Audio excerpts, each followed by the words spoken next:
Hello students, welcome back to Turito's live classes. How are you all doing? I hope you are having great time.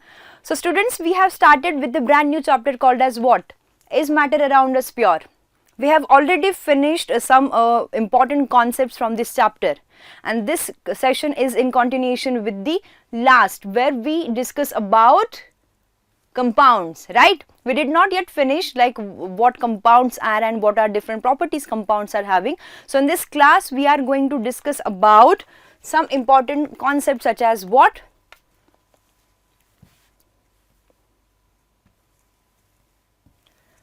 Compounds, and we are going to understand what mixtures are. Okay, so just quickly I just want you all to revise whatever we have covered in the last few sessions. We talked about a matter. Now tell me, what do you mean by matter is? Matter is anything which has its own space, which can occupy its own space. It has its own mass, is nothing but matter. Okay, so this matter is broadly classified in two categories such as what? Physical classification and chemical classification. Physical classification is based on physical properties.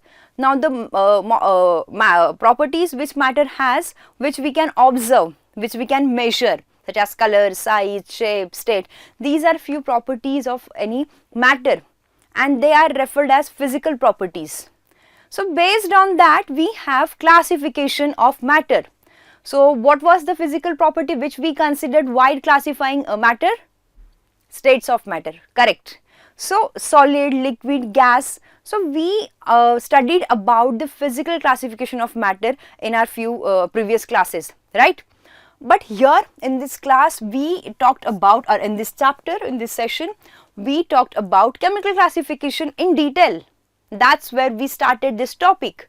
So chemical classification is based on chemical properties. Okay, so properties which matter has like inside it, like be it the chemical reactivity, nature of the particular matter, okay, geometrical arrangement of the particles which is inside the matter. So properties which are interiorly present inside the matter can be considered as chemical properties. Okay, it can be considered as chemical composition too, and based on chemical composition or based on purity of matter, we have classified matter into pure substances and mixtures or impure substances, right?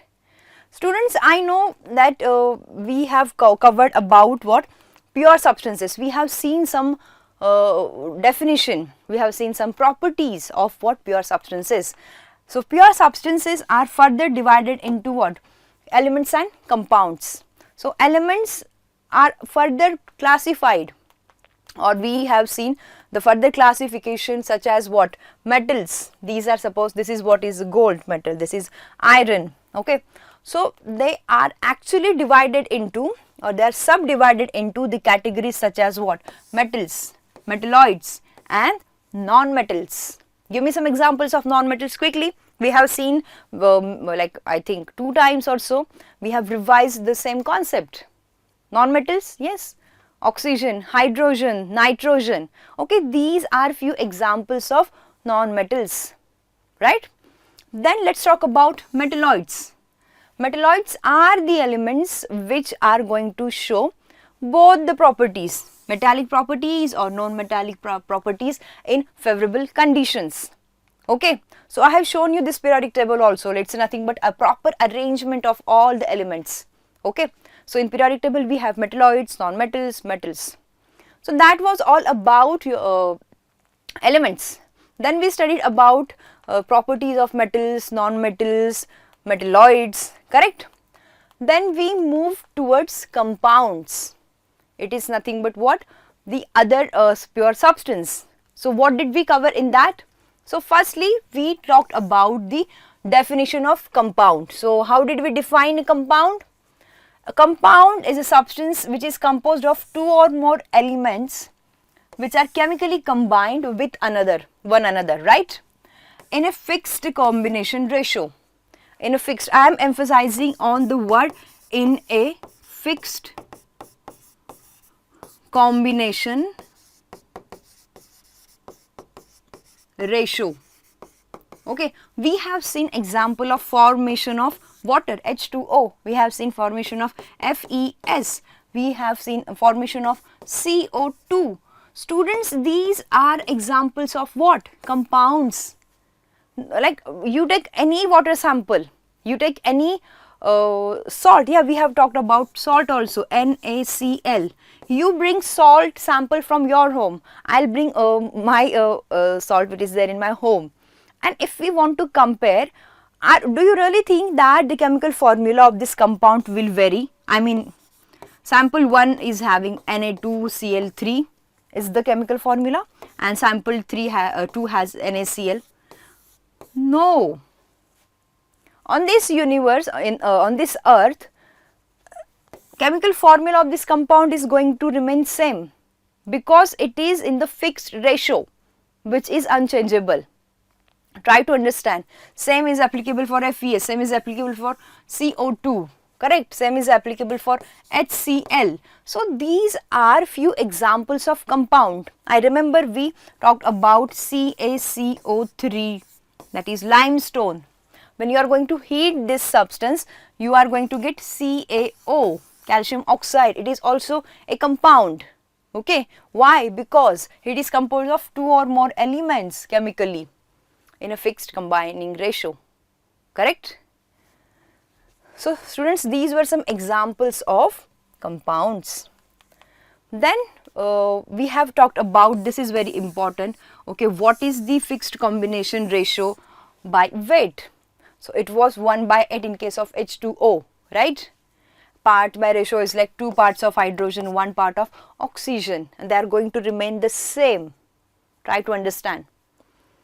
Yes, so we talked about smallest unit of compound is molecule. So this is what is a water. It has many molecules inside it, okay, and this is actually a smallest unit of the whole compound, correct? This is a salt. These are some crystals, okay, these are all crystals of NaCl, and NaCl becomes the smallest unit of this compound. Try to understand it, okay? And these are some examples which we have seen: oxygen, hydrogen, nitrogen, carbon.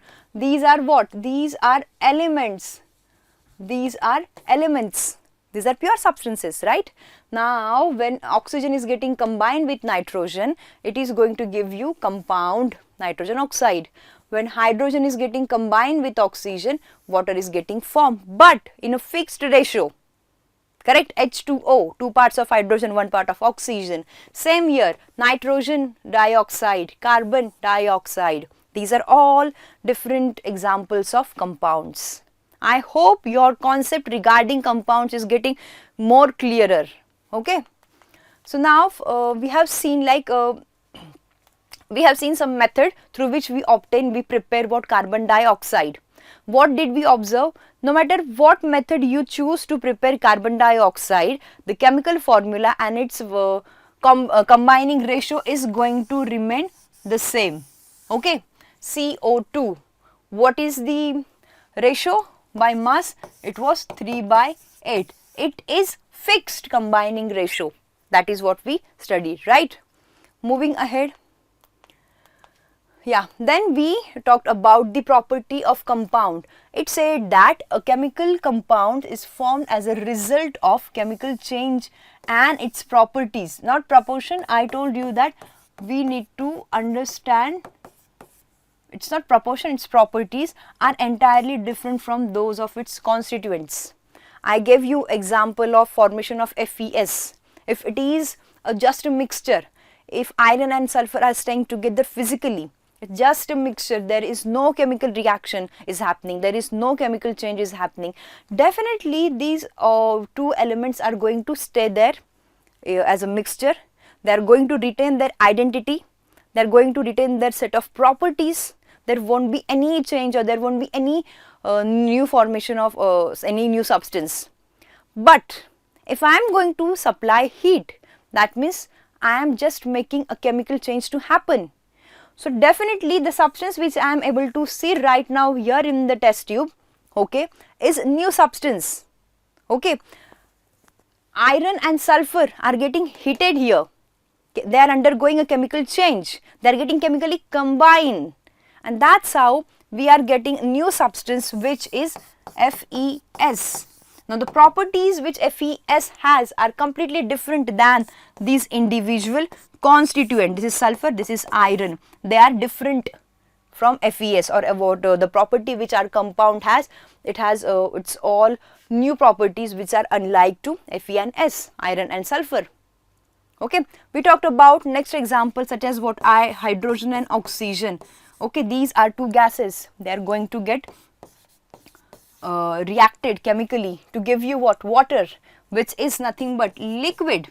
Oxygen, it is a gas. Hydrogen, it is a gas. I told you, hydrogen is a combustible. It burns with a pop sound, whereas oxygen which supports the combustion. But our new substance H2O, it is not going to combust, or it is not going to even support to the combustion. In fact, it extinguishes the fire. Correct? So that is what is the property of compound. Let's move ahead and try to understand the next property. Here, students, focus, try to understand, this is something new for us. So compounds cannot be separated into its components by physical methods. What does it mean? It means that if I am having water, H2O, and some of you are saying, ma'am, I just want hydrogen gas to see and oxygen from the compound H2O. Like, am I going to give it to you? Okay, you can have it, you can see it, have a look how hydrogen looks, how oxygen looks. Is it possible? No. That's why we are saying it's not possible by any physical methods. I cannot pick up and give you, or like be it any other physical method such as sieving, such as evaporation. So we are not going to do the separation of the components which are there in the compounds by any physical means. Okay, so what are those methods? Suppose like magnetic separation or filtration or sieving. No, we cannot separate hydrogen and oxygen from water like that easily. If not by physical methods, then that means there is some other option through which we can, with the help of that method, we can separate it out. Yes, you are right. Here I have shown you some setup, and you must have read by now that oxygen is there, hydrogen is there, we have taken water, correct? So that means separation of compounds is not going to happen by physical methods. Try to understand, emphasize on this word. It can happen by any chemical process. Okay, and which process? If I want to talk about water, we are having a process called as what? Electrolysis. Okay, this is a chemical method. Here I am going to mention it. It's a chemical method. Okay, with the help of this chemical method, yes, now you can separate hydrogen and oxygen from water sample. So try to understand, like split the word electro and lysis. Electro is what? Something related to, of course, electricity. Lysis is for to break down. I hope you are getting little hint out of it. So with the help of electricity, or if we are going to supply some electricity to water, maybe there is chance that we are going to get hydrogen and oxygen separate. So yeah, that is it. This is what is a chemical method. Yes, you can separate water only by chemical method and definitely not by any physical method like this. Okay, so here is this method. It's a small setup. So what we have done, we have taken water, okay, and here we are having, see, this is what is a graphite rod basically. Okay, this is a graphite rod. It's a rod which is made up of graphite basically, and we have inverted test tube, correct, and the system is connected to the battery. Correct. Now what happens when the electricity, like the setup is getting completed, when there is a like we are going to supply, we are going to run the electricity, what happens? H2O, this is what is water, it splits into hydrogen gas and oxygen gas. Okay, and separation happens because of the supply of electricity. Okay, try to understand.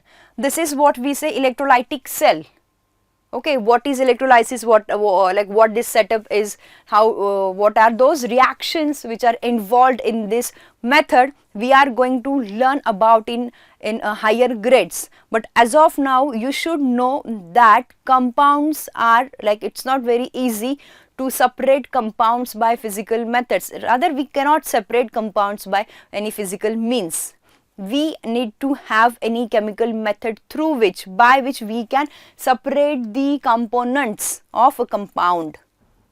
Okay, so there is deposition of hydrogen and oxygen on the oppositely charged electrode. Okay, and it is consist of some reaction also, half cell reaction, that is what we say. Anode, we are having here anode, we are having here cathode. Basically this is a graphite rod which is what, oppositely charged. Anode and cathode, they are oppositely charged, so that's why we are saying anode and cathode. Okay, and then there is a deposition of these oppositely charged gases. That means what, separation is happening. Then there we are going to collect these gases, and that's how we see, okay, separation of like hydrogen and oxygen had happened from the compound water. Okay, so try to understand that it is not easy. Let's suppose I am giving another example. I am having sodium chloride. Okay, that is our table salt. Sodium chloride has what, Na and Cl, sodium and chlorine. So is it easy, like if I am going to take a crystal out of the salt which are having at our home, and we are going to split up, and yes, we are with Na and Cl? No, we need to melt that crystal which is there in the solid form basically.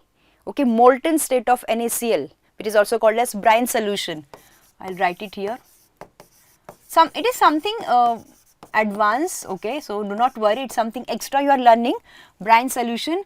And with the help of what, again electrolysis. Brine solution is, I'll write it here, molten form of molten NaCl, sorry, called as brine solution.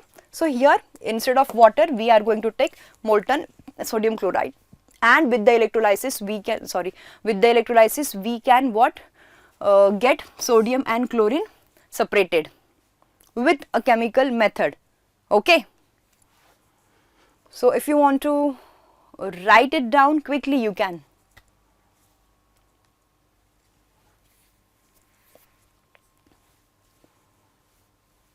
All right.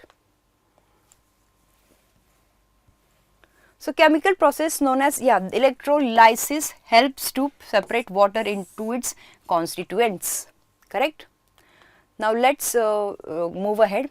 Compound formation is a chemical change and involves the energy change. Okay. So let's take example of formation of carbon dioxide. Okay. So suppose this is what is a coal and it is getting heated up. So okay, let's suppose burning of coal is happening. The previous example which we have taken, carbon is burning, okay, combustion of coke is happening. Definitely it is going to give you carbon dioxide along with what? Some heat in the form of light. It is going to get liberated some energy. Okay, and what energy? It can be either in the form of heat or light. Okay, in general I am saying, but here to this specific example, what is happening? Carbon is getting burned to give you carbon dioxide. That is what we have shown here. Okay, it's getting burned, and along with carbon dioxide we are having energy such as heat energy is getting liberated out and light is getting generated. Okay, so yes, whenever compound is going on any chemical change, we see there is change in energy. Okay. So formation of carbon dioxide by burning coke in air or oxygen is always accompanied by evolution of heat. Okay, moving ahead. So compound composition is fixed and represented by a definite formula. Yes. So water, H2O. If I am saying hydrochloric acid, how are you going to write? HCl. If I am saying what? Sodium chloride, NaCl. If I am saying what? Copper sulfate, what are you going to write? CuSO4. Correct? If I am saying zinc sulfate, then ZNS. So students, try to understand these are all like these are all substances, these are all compounds, they are having their own definite formula, okay, which we cannot change according to our convenience. It's fixed by nature, and that's why we say it's a compound. Got it? Of course, if it has a fixed chemical formula, definitely it will be having what? Fixed boiling point and melting point. Okay, it's a homogeneous substance. Yes. So if we'll see property wise, it's kind of a, the chemical. Let's suppose if I am talking about what? Water. Okay. So water has some water molecules inside it, right? Correct? So when we see this compound, are we able to see any boundaries? Are we able to see any different layers? No, it looks one single substance. That's why we say it's a homogeneous. Okay? Yeah. So students, we have covered all the properties of elements and we have covered all the properties of compounds. Now it's time to understand what are the major differences between these two pure substances. So try to understand that an element is a substance which cannot be split into two or more different substances. Okay, if I am taking example of hydrogen, I am not going to I am not able to split hydrogen in two or more substances. Definitely I won't be. Okay, that is for your element hydrogen. If I am talking about compound, let's stick to water only. What do you think? Are we able to split water? Of course we can, but by chemical method. So hydrogen and oxygen. This is what is a what? This is what is a compound. So compound can be split into two or more different substances. Correct? Then we are having an element consists of same kind of atoms. Suppose I am taking example of H2 gas, hydrogen gas. How do we get it? Hydrogen atom is getting combined with the other hydrogen atom.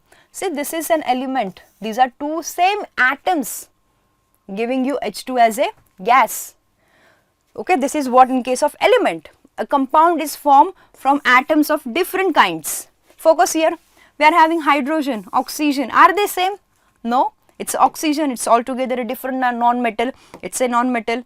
It is also different. But when they are going to get combined, we are getting H2O.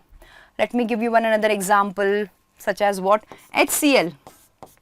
It's a compound made up of two different atoms of two different elements, hydrogen and chlorine. Right? If I am taking example of what? CO2. Carbon dioxide, it's carbon, it's oxygen, two different elements. They are going to get combined chemically to give you compound. Is it clear to everyone? Quickly make a note of this.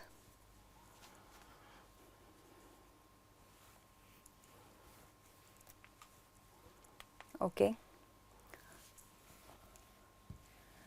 Yeah, these are some examples. See, hydrogen, H2. This is a hydrogen, this is hydrogen, which are similar. Oxygen, which are similar. But here, if I am going to focus on water formation, oxygen, hydrogen, hydrogen. These are two different elements. That means two different atoms, right? Then nitrogen, same atoms, same element. But here, nitrogen and oxygen, two different atoms of two different elements. Same with chlorine. Okay. Got it? It's like two chlorine elements are getting, atoms of same element are getting combined. Okay. So student, that's how we have completed elements and compounds in and out. Is there any doubt? Is there any confusion? Okay, let's move ahead. On the basis of these elements and compounds, I'm having some questions for you all just to revise it.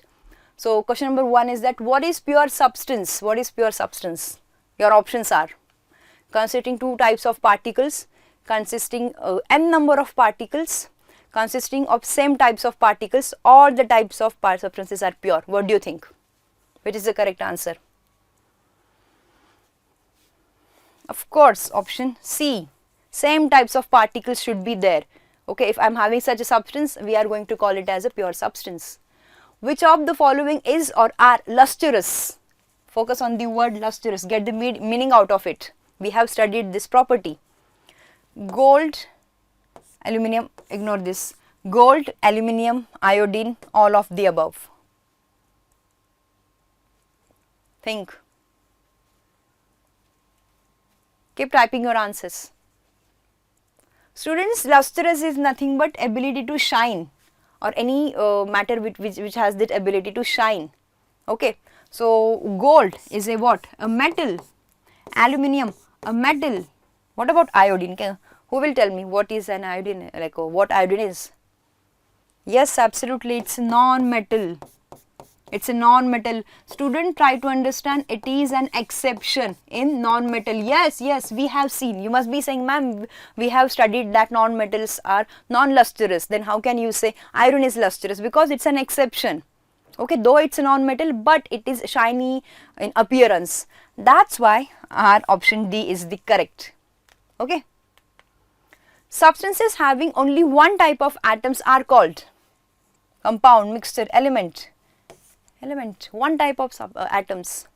So, elements such as what? Hydrogen, oxygen, H2, O2, N2. Correct? Which of the following is malleable? Copper, carbon, iodine, bromine. Tell me. It's very easy, right? Carbon, iodine, bromine, these are all what? Non-metals, Nm. Copper is what? Metal. Malleability is nothing but what? When we can beat the substance and can form a sheet out of it, right? Copper is a metal and metal possesses this property. That's why your answer is option A. Sulfuric acid on reaction with iron produces colorless, odorless, combustible hydrogen gas. Okay. So, ferrous sulfide on reacting with sulfuric acid gives what? This is what nice question. Your answer options are hydrogen gas, oxygen gas, hydrogen sulfide gas, both A and C. Okay, I'll help you here. See, sulfuric acid, when it's reacting with iron, this is iron, it is reacting with sulfuric acid, H2SO4. Okay. So, what happens? It forms Fe, ferrous sulfate, along with hydrogen gas, which is combustible. That is what they have mentioned. This is what your iron, an element, right? So, they are asking, so ferrous sulfide on reacting with sulfuric acid gives you what? Try to understand. This is an element Fe. If it is reacting with sulfur, okay, I am just giving you background like how FeS forms. FeS is going to, just now we have seen iron and sulfur on heating, they are going to give you what? Ferrous sulfide. Ferrous sulfide is going to form. Now they are asking, this ferrous sulfide is reacting with sulfuric acid, what it forms? FeS, when it's reacting with H2SO4, it forms what? Focus here. Fe. Student, this is what is our main reaction. So, try to understand. This is what is your reaction. Iron reacting with sulfur giving you FeS. Now, this Fe, when it's react with sulfuric acid, it gives H2. But the same FeS, when it reacts with H2SO4, student, it is giving you something like this. FeSO4 along with H2S. Hydrogen sulfide gas. It has a smell of rotten egg. Okay. So, your answer is this, hydrogen sulfide. But point here is that this element is showing different property. Okay. So, it has its property such as, though it is going to form a compound FeS, but it has its own set of property. Fe is reacting with sulfuric acid, going to give you some other products. When the same compound reacts with H2SO4, which has Fe inside this compound, it is going to give you some different product. Remember the property of compound which we studied, that the constituents are having their own property, okay, and the compound has its own set of property, correct. Though we have obtained FeS from this reaction, it's not necessary that only Fe is going to give you hydrogen gas when it's reacting with sulfuric acid. Okay, that is the condition. But when it's getting combined with sulfur and reacting with H2SO4, it is giving you some other property, that it is releasing H2S. That is what is the idea here, and that's why our correct answer is hydrogen sulfide gas. Okay. So yes students, that was all about compounds. We have done with the chemical classification part A. That part 1 is all about pure substances. It's time to move ahead and try to understand something called as what? Mixture, which is impure substances. Okay, we are now moving towards part B. Okay, so mixtures are impure substances. How do we define them? It is a combination of two or more pure substances which are not chemically united but are physically mixed in any proportion. Physically mixed in any proportion. I am emphasizing on the word physically mixed in any proportion. That is what we called as a what? Mixture. Example, ghee, oil is not pure substance, but it is a mixture of number of similar pure substances. Okay, the milk or the ghee, the salt, the water which we take, they though we say they are pure, that means they are fresh, we can consume them, we can eat them, we can use them, but from a science point of view, they are actually mixture which are made up of different pure substances. So it's altogether a mixture. Okay, try to understand. Then it's a combination of pure substances and can be done in any proportion. I hope you all are able to remember about compounds. Compounds, they do form in a fixed ratio.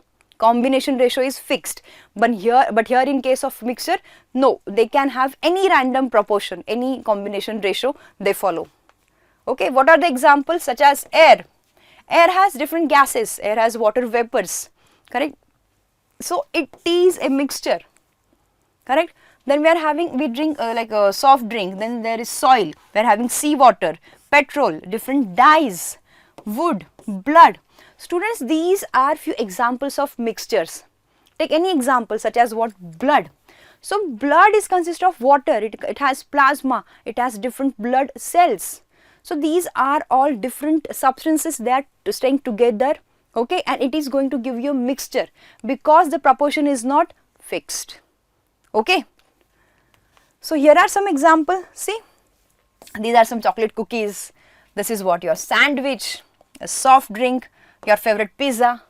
See, this is what? These are some ingredients which we are keeping. Okay. So suppose though we like pizza, suppose I do not like some onions on it. Okay. So I can I can alter the chemical composition of this mixture. Okay, so what I am trying to say here, that the proportion is not fixed here. Okay, if I want to have what? Lemonade. Okay, so I am going to add, if I want it sour in taste, so what can I do? I can squeeze more drops of lemon in the juice, right? And if someone likes it's sweet lemonade, so that person can add extra amount of sugar in it. Okay, so we can prepare on our convenience. Mixer can get prepared on our convenience. There is no any hard and fast rule like compounds that the combination ratio has to be fixed. No, we can alter it. Okay, we can alter it.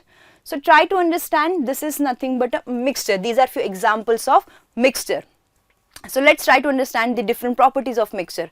It shows all the properties of the components present in it. Let's take example here. This is what is a sandwich, right? I can see the bread, I can see like the components which we have added, or suppose here we are having this choco chips. Okay, so they are going to retain their property. Okay, though they are going to stay together, but there is no any chemical reaction. They are not getting chemically combined. Here also, see, we are able to see each and every ingredient which we have used. Okay, it is not going to change their its property. Then it does not have definite melting point and boiling point. Of course not. Compounds are having fixed combination ratio, and that's why their boiling point or melting point is going to be very sharp. But where it's a mixture, the components or the constituents are getting added together in any random proportion, and that's why they do not have any definite melting point or boiling point. Yeah, here energy change may or may not occur. Okay. By physical methods, the components of mixture can be separated. It can get separated, right? So no chemical reaction occurs. That is what is the most fundamental property of mixtures. First, any random ratio, like we can combine these substances with any random ratio, and there is no chemical reaction which is happening while we are getting mixtures to get formed. Okay. So students, depends on the like mixtures are having different types basically, and see, it can be classified in two types basically, such as what? Homogeneous mixture, and the second one is what? Heterogeneous mixture. Okay, depends on the this structural arrangement or visibility of the phases or the boundaries. Okay, or we are going to understand what does it mean. Here we are having two examples. We have taken sand. Okay, this is what is sand, and we are having water. Okay, so we are going to put this sand particle in water, and we are going to stir the solution, or stir the mixture, and I am labeling it as heterogeneous mixture. Secondly, we have taken some sugar crystal, and we are going to add this sugar in water. Okay, we are going to stir it, and we are calling it as homogeneous mixture. These are two basically types of mixtures. Okay, so hetero and homogeneous mixture, just focus here. Observe, I am sure you are going to see something which is making the difference here. What that something? Let's try to understand. We'll start with homogeneous mixture, students. Okay, so what do you mean by homogeneous mixture? So it is a mixture whose composition is same throughout is known as homogeneous mixture. Okay. Second property is that no visible boundary present between the components of homogeneous mixture, and it is like a composition is quite uniform. Let's get back to the example which we have taken. So what we have done here, we have taken some sugar crystals and little bit of water. Now you have added this sugar into water. Now you are going to stir the mixture. After stirring, you have observed something like this. Now my question to you is that are we able to find out sugar crystals from the mixture? Suppose if I am asking you, take a spoon and from this upper layer take out a few drops of this mixture, and secondly if I am asking you, take out some few drop of this mixture from the bottom layer, top layer and bottom layer. Okay, 2 spoon of each, and I am asking you all now tell me, test the mixture and tell me like which one is sweeter, the upper one or the lower one. What is your answer? Ma'am, both are testing the same. The test of these two mixture is the same, no matter what, like from where you are taking that mixture out and testing it, right? So my point here is that when sugar is getting added in the water, it is going to form a uniform composition. Uniform, it's spreaded uniformly. Okay, homo, that means one. I can say it's a one phase. This is what is called as phase. Okay, I am not able to see, I cannot differentiate between crystals and water because it's a homogeneous mixture. Okay, it's one single mixture and I am not able to see any visible boundaries. That's why we say that it is a homogeneous mixture. Okay, so here are some examples. Air is homogeneous mixture. It is consist of water droplets, different gases, water vapors. Vinegar is also a homogeneous mixture. Rain is homogeneous mixture. Coffee which you drink. Steel, which is an alloy, which is made up of so many metals and non-metals all together. Okay, which is nothing but a homogeneous mixture. Chocolate which we eat. Then we are having different chemical solution are examples of what? Homogeneous mixture. Dishwashing liquid, orange juice. So students, these are all different examples of homogeneous mixture. Okay, so we are not able to differentiate between the two different substances. See, we have taken sugar, we have taken water, we have added them. Now we have got one single mixture. That's why we say it's homogeneous. Homo means similar. Okay. Next is the homogeneous mixture consists of only one phase. Okay. Then next, the chemical composition is same throughout. Okay. No visible boundary. That's what we have covered. A mixture of two or more miscible liquid is also homogeneous mixture in the liquid phase. Okay. So examples such as if I have taken alcohol, which is a chemical solvent, is getting reacted with water. I mean, we are going to add it with water. So now whatever I am going to get, it's a one single substance, it's a single mixture which has no boundaries. Okay, I am not going to differentiate, okay, it's alcohol and it's water. No, it is going to get uniformly distributed. That is what I say, it's a homogeneous mixture. Miscible, that means the liquids which can get mixed well with each other. Okay. So similarly, we are having different examples: kerosene, petrol, then diesel. These are mixtures of a number of liquid hydrocarbons. Okay, hydrocarbons, these are chemical solvents which are having majorly carbon and hydrogen inside them. Okay, and they are homogeneous in nature. Okay, moving ahead.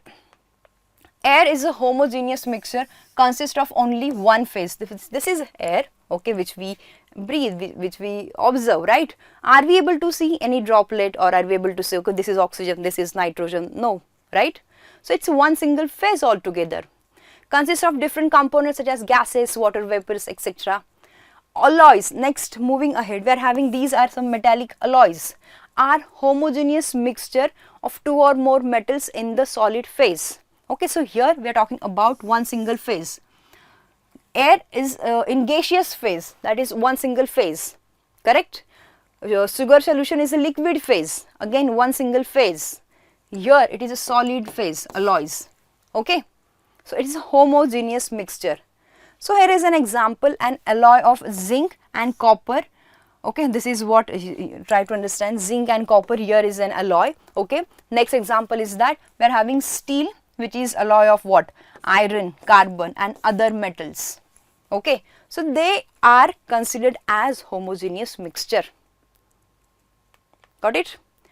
And point number next is that all homogeneous mixtures are called solution. So henceforth you are going to listen the word solution. Okay, so solutions are homogeneous, or homogeneous mixtures are called as solution. Okay, we can quickly make a note of this.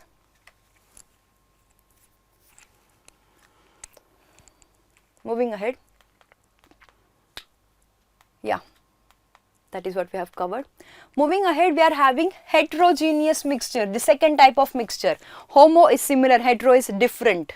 Okay, so try to understand, a mixture whose composition is not same throughout is known as heterogeneous mixture. So here I just want you all to to consider this example. We are having sand. Sand has its particles. Now you are going to pour sand into water. After stirring, after a few minutes, you are going to see the settlement of these particles on the bottom of the glass, and on the upper surface we are able to see water. Can we say this is one single phase of one mixture? No. Here we are having water, right? This is what water. This is sand particle. Okay, this is solid in state. This is liquid in state. Correct? So students, I can see a visible boundary. Okay, till here it's a sand particle, and up above that we are having water. So example is oil in water. You must have seen at your home also, when we put some oil in water, I can see that there are some oil droplets, and down that, below that we are having water. Two different phases in one single mixture, which is not same. That is why we say it's heterogeneous. Soil and water, like this. Correct? So here are some examples. The cereal in milk, when you are going to mix the cereals, we see water, milk is there, cereals are there, right? Then when we are having a solid soup actually, so I can see some solid particles along with liquid phase. Pizza, your favorite. So I can see, okay, it's a heterogeneous mixture. Then we are having gravel and sand. So there are some gravel, there are some sand particles, clay particles, right? So here we are having colored candies. So I can see it's not a homogeneous, it's completely heterogeneous type of substance or mixture. Blood is also heterogeneous mixture. Ice in soda, see these are ice cubes. I can differentiate. These are ice and this is what? Water. Soil has soil particles, some gravel will be there, some sand particles will be there. This is what a salad of different substances. It's not homogeneous, definitely heterogeneous type of substance. We are having iron rock. Okay, so this is what is a stone of iron which has different impurities on it. It's not homogeneous, it is heterogeneous type of mixture. Okay, is there any doubt? Students, chalk or sand particles in water is also a heterogeneous type of substance, because we are able to see that there are two boundaries in one single mixture. There are two different phases, correct? Smoke is heterogeneous mixture of carbon particles in air. A mixture of two immiscible liquids, liquids which cannot mix with each other, is considered as heterogeneous mixture. It's very important, try to understand. Okay. What are the examples? Example, a mixture of petrol and water, oil and water. It is a heterogeneous type of mixture, because obviously petrol and water do not mix and hence form two separate layers.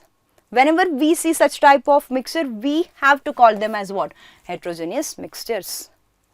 Okay. So they have visible boundaries of separation, correct. So again, this is the same example which we have seen as a what? Heterogeneous mixture, sand in water. All right. So yes students, that's how we have completed what are pure substances, what are elements, what are compounds, and what mixtures are.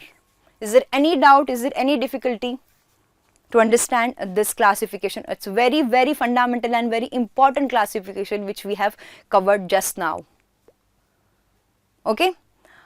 So is there any difficulty, is there any doubt?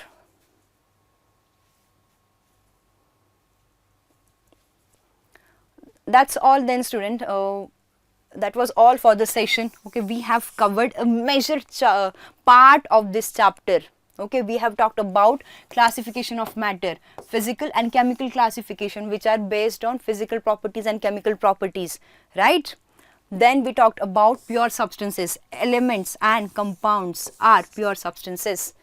Okay, and mixtures are impure substances. We have talked about the different types of mixtures such as homogeneous mixture and heterogeneous mixtures. Okay, is there any doubt, is there any confusion? Okay, so let's solve some question based on it. The table salt which we use in our daily life is an example of table salt. Quickly, mixture, compound, element, none of the above. Table salt, what is the chemical formula for it? NaCl. It's a compound, right?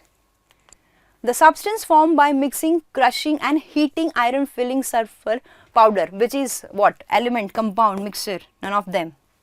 You are going to heat up these elements to give what? FeS. Basically heating had happened, that means chemical change had happened, and that's why we say it's a compound. Got it? Any doubt? Is there any confusion? So students, that was all about the session. We have covered a major part of this chapter. Okay, soon we are going to solve some questions in the next session and we are going to start with a new concept. Till then, bye, take care.